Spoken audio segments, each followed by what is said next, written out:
Good afternoon, everyone. Thank you for joining us today for this webinar, which is part of the Grooming and Coercive Control Summit 2023, hosted by Neurodiverse Connection. If you haven't heard of us before, Neurodiverse Connection is a community interest company that exists to elevate the voices of neurodivergent people to help them flourish and thrive. The Grooming and Coercive Control Summit is our first ever event series, so we're delighted that you've chosen to join us and be part of this. Our aim for the summit is to start conversations, collate knowledge, and share lived experiences of grooming and coercive control. This is an issue that affects many lives, but it's rarely talked about openly. We believe that challenging the stigma that surrounds it can help to accelerate positive change in a critical area. Before we start today, I've got a couple of housekeeping remarks. At Neurodiverse Connection, we're committed to promoting the use of neurodivergent affirming language. Our guide to neurodivergent affirming language is available in our resource library.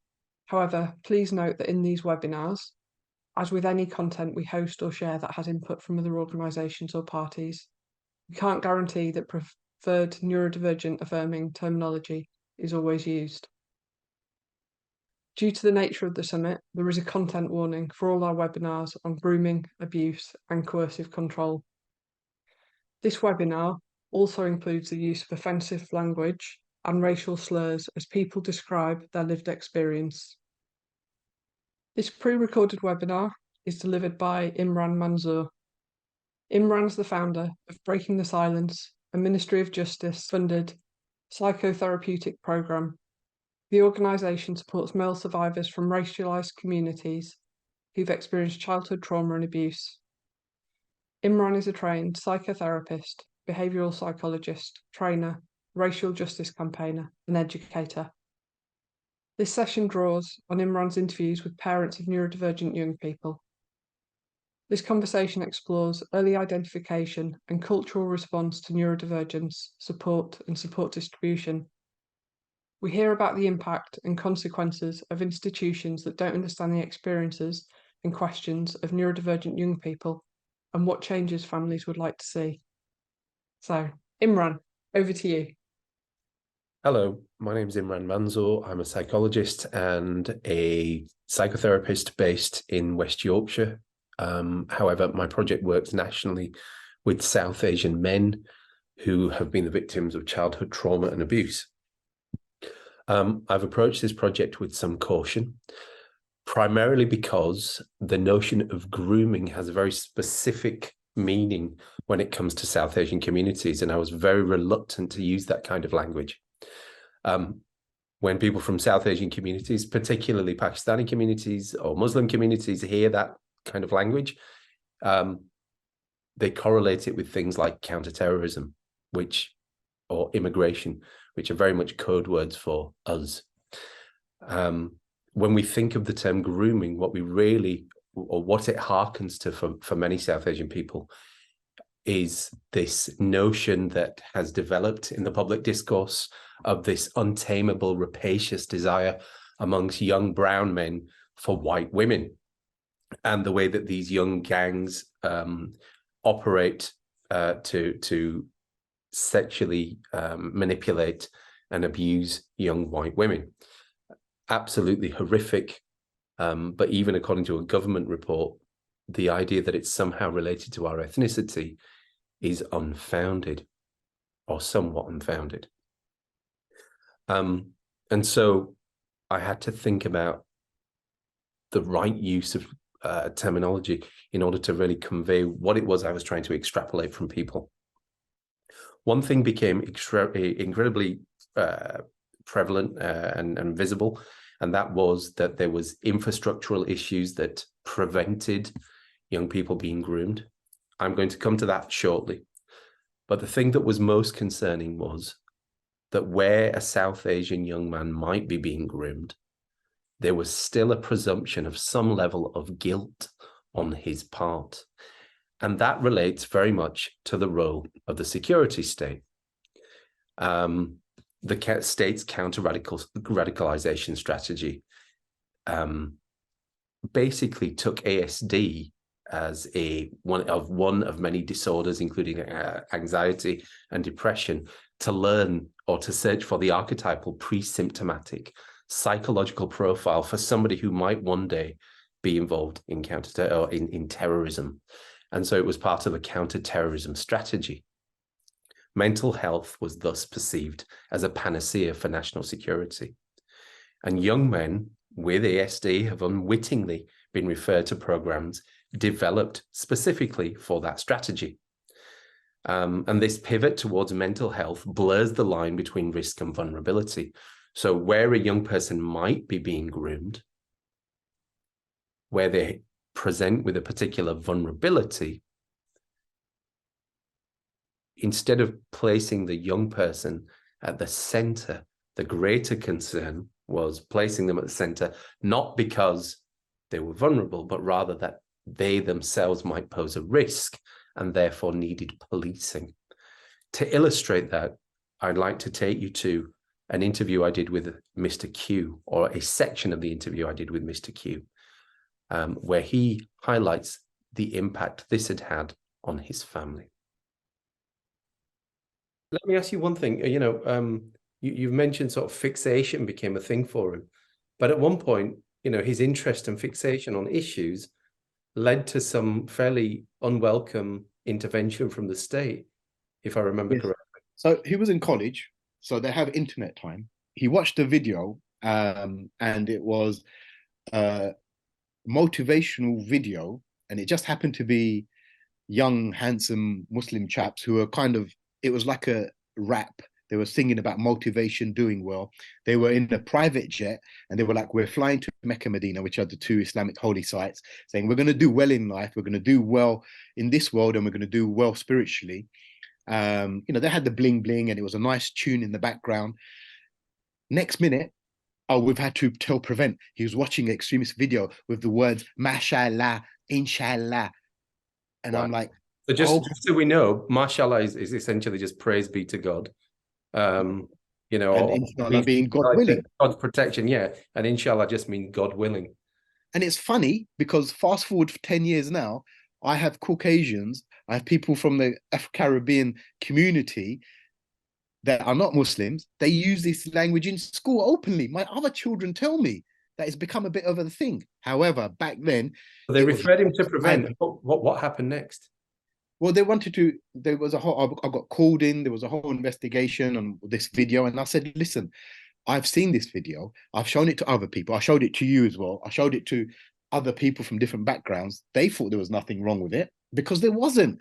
Just because there was a plane in it, they used Arabic words and they used Mecca, Medina. And because my son was the wrong shade and his name was Solomon, which is funny because Solomon is actually a Hebrew name. So they just didn't want to listen. They just didn't want to listen. And even the teachers that were very good with me, it was almost that they were pressured into victimizing my son or pressurized into victimizing me and painting me with the same brush. And as I explained it to him, look at this translation. This video has been viewed 1 million times on YouTube. It hasn't been taken off. If you listen to the translation of these words, and it's in English anyhow, so if anything, it's good motivating the children to do well, to stay,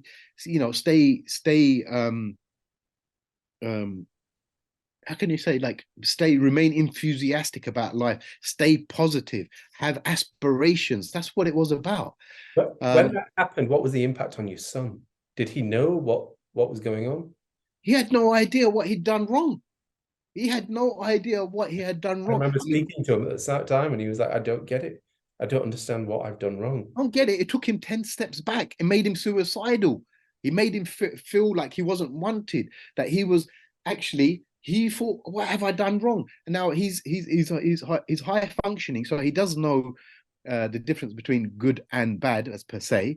He does know what evil is. He knows what goodness is. And he did used to take solace in his spirituality because end of the day, he said, everything's going to be all right. And that's a wonderful thing for someone with autism to say, who sees his neurotypical siblings and friends who are now getting, who've got married, got jobs, got cars, got girlfriends, have got relationships, are traveling, but he's unable to do that. He wants to, But even back then, he wanted to go out, like the other children were going out over the week or the weekend, getting takeaways, hooking up with their friends.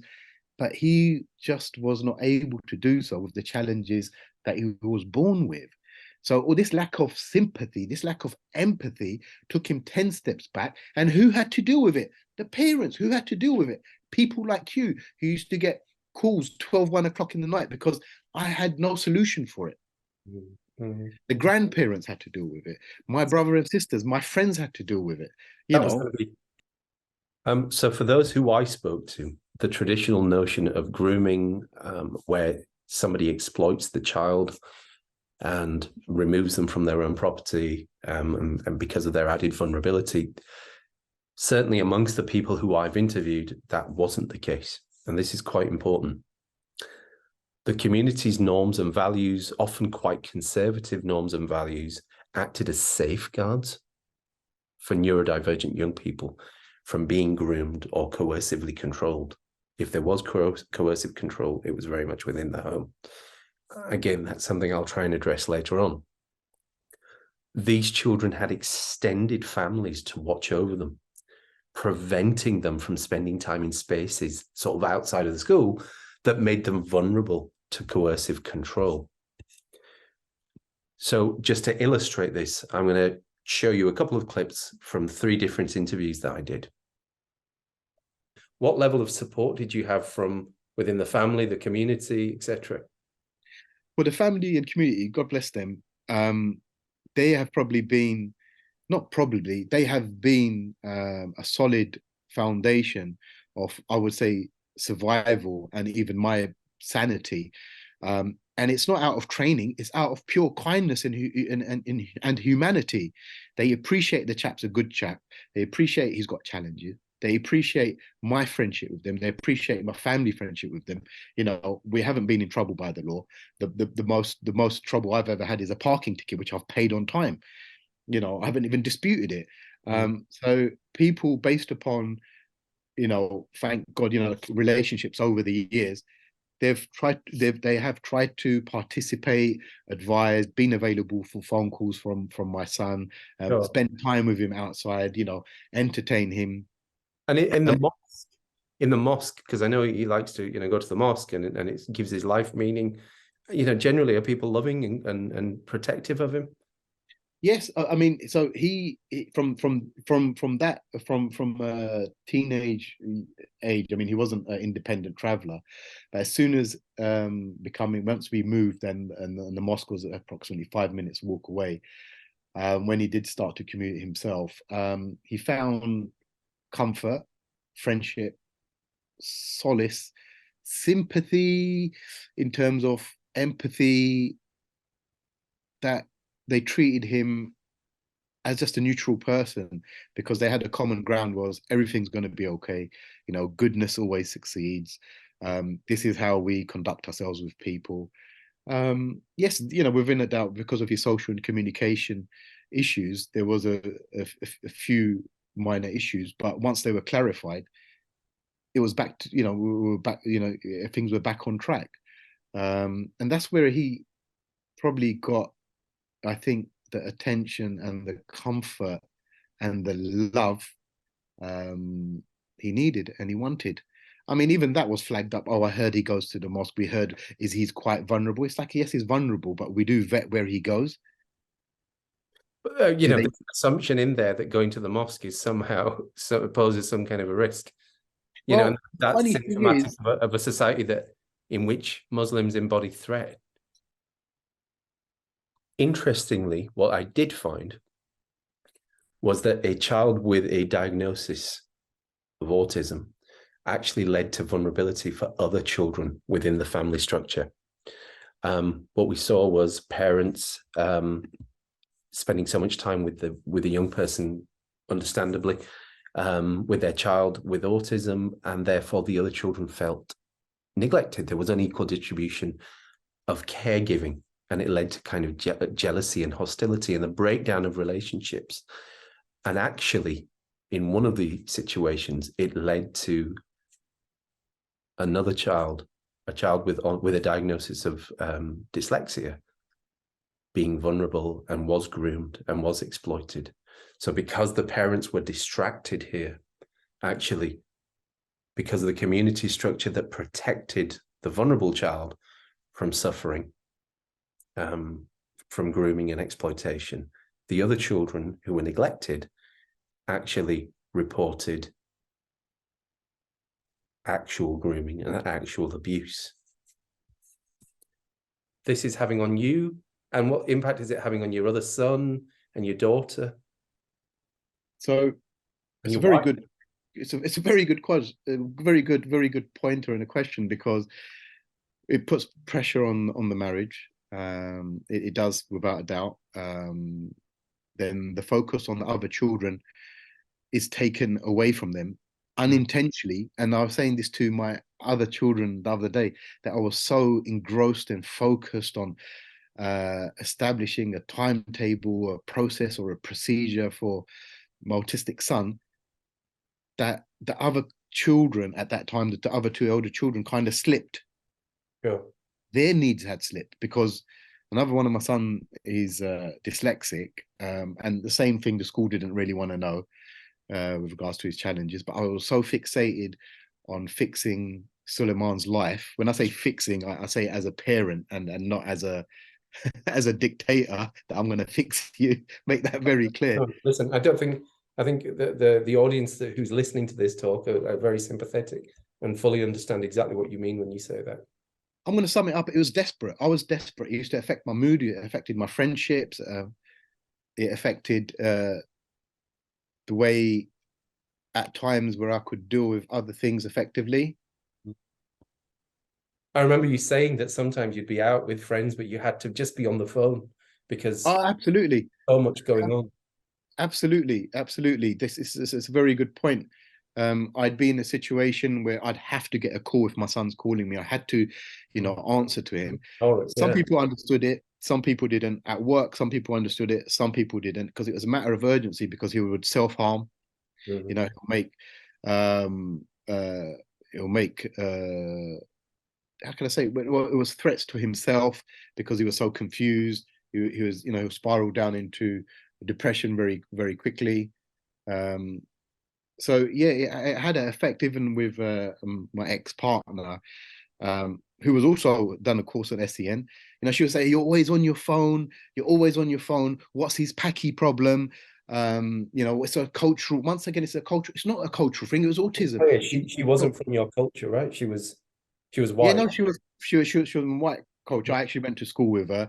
I was actually raising 3 of her children that they had a few needs, but they've done particularly well. And even after separation, the adults, they're still with me. So it wasn't a matter of not understanding that, like autism. It was, I think then it came on to something a bit more sinister. Okay. She just wasn't willing to tolerate or have the patience for it. Yeah, and I couldn't understand. I was just like, when I'm raising 3 of her children, they're doing really well. They've come out of their unfortunate circumstances or their challenges, and they're professionals now, very, very well professionals. They're still living with me. But I thought that the little thing you could do with your SEN training was to appreciate and understand that I'm not being rude by going on my phone, because if he's threatening to harm himself, I need to be there. I need to be on the phone with him. And then that's had an impact on my eldest. Growing up, they had a very, very close relationship. I have 2 daughters. Sure. And there's only a 2-year gap between the two. But obviously, because of the Halim as the youngest mental ability, the gap's more of a 6-7 year gap rather than a 2-year gap. Initially, they got on beautifully. They had a beautiful childhood. I loved the love and the understanding they had between them. And I think it was easier because they were younger and there weren't that many expectations of, because, she was behaving in a certain way. Well, it was very childish and it was very cute, and that's what children do. But as she got older, I think my eldest started to notice a difference. She started to notice how tired I was. I can't afford to pay for this, and we can't do this now, but we'll buy it, we'll do it next time. So I think she started to see the financial impact it was having, and sadly, I hate to admit this, but over time it's really eroded their relationship. And I don't think it's jealousy. It's not jealousy at all. I think with my eldest, again, she's been through this, you know, we've all been through as a family, the separation, moving home, leaving their friends, leaving their city behind. And then also all of a sudden going from living in a fairly, you know, living a fairly good lifestyle with no money problems Sure. to the situation we're in now. So it's created a lot of resentment, I'd say. So And my eldest. So whilst I tried to broach the subject of coercive control, the one thing that came up more than anything else, whenever I talked about coercive control, was actually coercive control by health institutions and school professionals. That's how they interpreted the question. And they spoke of their very specific experiences of racism. They spoke about cultural barriers, of discrimination, of the cold, condescending, dismissive, and dehumanizing attitudes of healthcare professionals, discrimination, mistreatment by school staff, and the racialized bullying and social exclusion of their children in the school. Some were told it was their culture or their lack of English, which is bizarre, given all three speak English as their primary language, even in the home. They were told that their lack of English was hindering the child.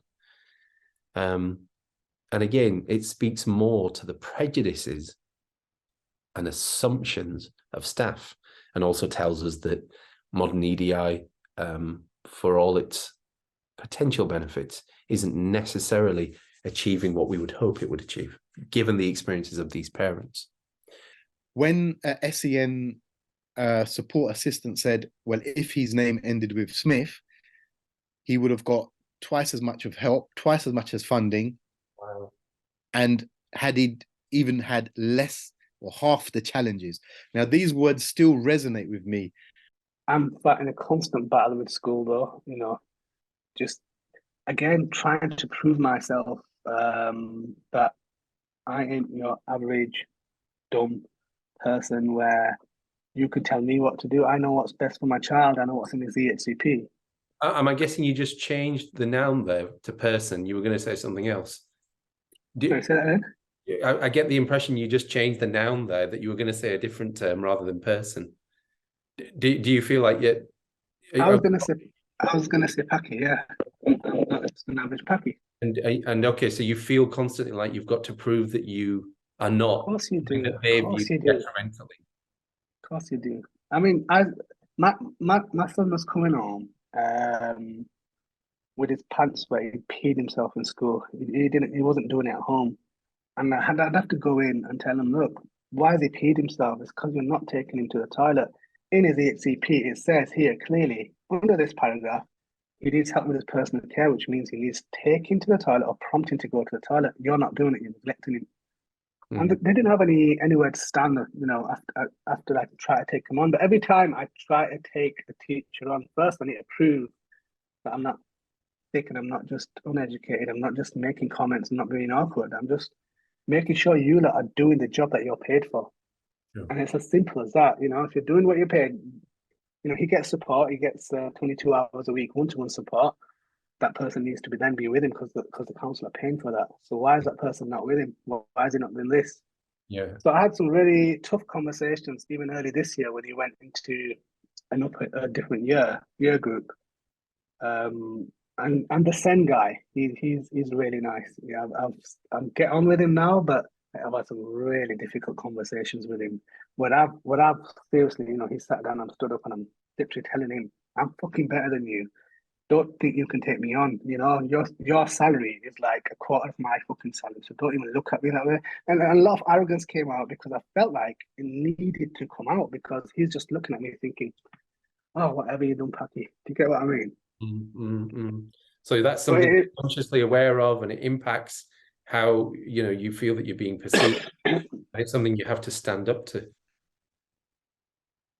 A common reaction to racism was for parents to believe that they should remove their children from mainstream education, that the racism coupled with the diagnosis meant that there was absolutely no chance for their child to succeed within school. Not everybody believed this, but several of the parents who I spoke to thought it was a good idea. Some had removed their children. And in fact, for Miss N, it was something that she decided was in the best interest of her child, purely on the guard with regards to safeguarding her child's mental health. You made the decision to homeschool her. Was that based on that indifference that you experienced from the teachers? Partly so, yes.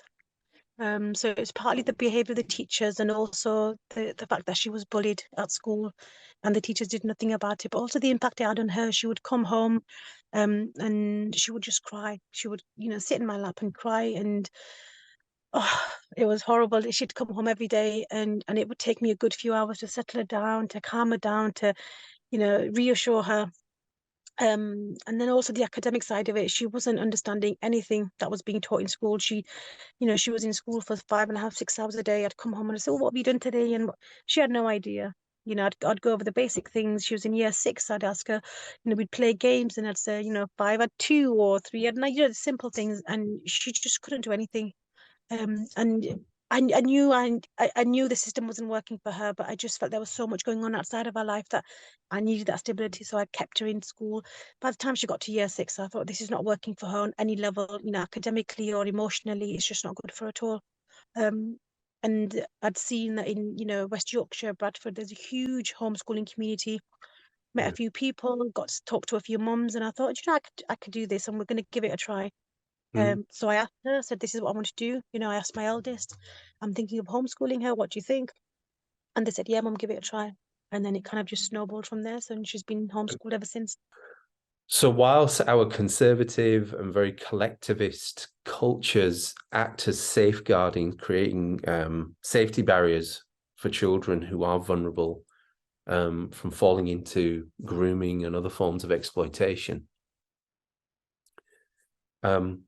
the fact that so many marriages are impacted by a diagnosis, the fact that so many marriages end with, parents who fundamentally no longer have a relationship, and it causes such disruption in the child's life, and a complete change in relationship, possibly with siblings, but in relation to economics as well. The social standing and economic standing of the family is impacted massively by a diagnosis for one of the children, or more than one child. I want you to heed the words of Miss N. And she has gone through so much. It's clearly been incredibly traumatic for her. And the long-term impact is a fear for the future, a real fear of what happens should my time on this planet or in this life be cut short. What will happen to my daughter? And she speaks in that about the potential for exploitation, because whilst she doesn't have a community to turn to, she feels her relationship with the child is the safeguarding barrier that's in place, protecting her, hence the removal of the child from school. If I'm completely honest, I'd say I'm quite fearful for her future. I feel my eldest, well, I know that she said this, my eldest feels responsible for her. If I'm not around, if something happens to me, that she's going to have to take care of her sister for the rest of her life. So I'm fearful in that sense. Halima, education-wise, she really, really struggles, and she works hard. She does her best. We're aiming for GCSEs, but I don't know if she's going to pass them. I don't know if she's going to ever be able to go to university and have a degree and have a career and support herself. So in that sense, I do worry. She's a very beautiful, innocent child. And I'm worried about how the world is going to treat her. I understand. I'd like to just touch briefly upon the idea of controlling and coercive behaviours. One of the things that has come up is non-violent coercive control. This was behaviours from parents in individual situations that placed the child in isolated, disempowered, and constrained worlds, which would hamper the child's resilience, their development, actually contribute to emotional behavioral problems. Mr. Q spoke of this. He spoke of, people just not being able to understand. But his ex-partner specifically calling it a Packy problem. It was a problem because Packies married their cousins. So there are real strong racial undertones to it. But Miss N talks about how the father basically just wouldn't acknowledge autism and would put her down, and eventually avoided contact with the child, who was naive and quite impulsive and really wanted her father's attention. But the father just considered all of it to be an issue of her not being very clever and not very bright. And actually he excluded her from his life, which no doubt does add to her vulnerability and potential for exploitation, as she looks for positive male figures in her life. Why does she not have the backing of her dad and the others in the family? Her dad, even though he won't kind of acknowledge her autism, and I've tried to communicate with him about it, and he's not interested. He puts her down constantly. So when they go to visit him, he puts her down constantly, and he's on more than one occasion just put it down to her being stupid or dumb or not understanding or not listening. He avoids calling her and messaging her because he doesn't like the conversations that he has to have with her. She's very naive and impulsive, and she's like, she's like a 5, 7, 8-year-old child. She'll see something and she'll send him a link on her phone. Can I have this, please? Can you buy me this? And can we go here? Can we go there? And he stopped answering her phone calls. He'll stop messaging her. And when I've asked the eldest, why does he do that? And she'll say, well, she just makes me spend money. Or, she repeats the same things, and I don't like to have those conversations with her. So I feel like, if something happened to me, would they really have their backup, his backup, and, wider family? And everyone, as much as I love my family, everyone has their own lives. They have their own children, their own husbands and wives. And, I don't think anybody could take on responsibility for anybody else's child these days. I just think that's the way society is, to be completely honest. So in conclusion, I would say that parenting a child with autism is a challenging lifelong journey. It's made even more difficult because of the kind of traditional and conservative nature of the South Asian communities that we belong to. It places bigger burdens and parenting stress on this group of caregivers on the issue of vulnerability. Recognize the vulnerability, and whilst we have all these safeguardings, it's still very possible for people to fall through the cracks, especially where we ostracize people for a diagnosis, and the way that we punish parents for a diagnosis because of a perceived sense of how it reflects upon the community. Be challenging, push for a diagnosis. Yet again today, I was speaking to a parent this morning whose son the parents are being told that he's not meeting his milestones linguistically. His speaking skills are poor, and no one has offered at this juncture any kind of diagnosis, any kind of test to see if he's on the spectrum. Instead, they've told him try and speak English in the house, try and limit guests, etc., etc. To which he's like, well, he's of Caribbean heritage. Like, of course he speaks English in the household. So that speaks of two things. Number one, the lack of desire sometimes from parents to even think that might be an option, and B, the kind of negativity we receive externally. That is an issue for special educational needs coordinators and their training agencies. It's an issue for healthcare professionals and the people who provide them training, because actually what you're doing is putting vulnerable kids in vulnerable situations because people aren't recognizing the level of vulnerability there. I'd say to parents also, monitor your children's internet activity because there's bullying going on, but, because of the nature of the way that their mind works, they may find themselves enthralled by things that perhaps other people aren't, not necessarily, but given the attitudes towards our communities, I think it's really important that you do monitor that. And don't feel shame. I understand why we're made to feel shame, but shame belongs to those who dishonor and abuse. It doesn't belong to you. It is no fault of your own. You have a beautiful child, love them unconditionally, and that's the most important thing. And part of loving unconditionally is accepting your child for who they are, but also fighting for justice. A quick scan of the resources out there shows there's a real dearth. We need resources. We need resources for South Asian communities specifically. They don't need to be in a country to what people believe. They don't need to be in Bangla. They don't need to be in Gujarati or Hindi, because we're fourth, fifth generation sometimes. We speak English. We just want to be treated like human beings. And stop presuming that the place to put those resources is in the mosques or in the temples and places like that. That's not where we are. Come and meet us where we are. We go to all the same places you do. We go to the cinema. We go to restaurants. But we also like things like shisha lounges. Gyms are another place. Hairdressers. The barber shop, the place people frequent.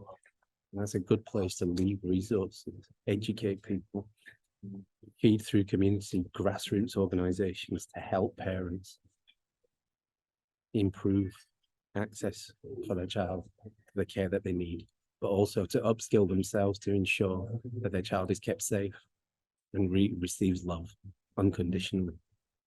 Thank you very much. Thanks again to Imran and the panelists that join him, and to all our attendees. We hope you've enjoyed this webinar as part of the Grooming and Coercive Control Summit 2023, and hope to see you at some of our other talks. It's been a pleasure hosting you today. We're Neurodiverse Connection. You can find us at ndconnection.co.uk. Follow us on Twitter at ndconnectionuk, and find us on LinkedIn.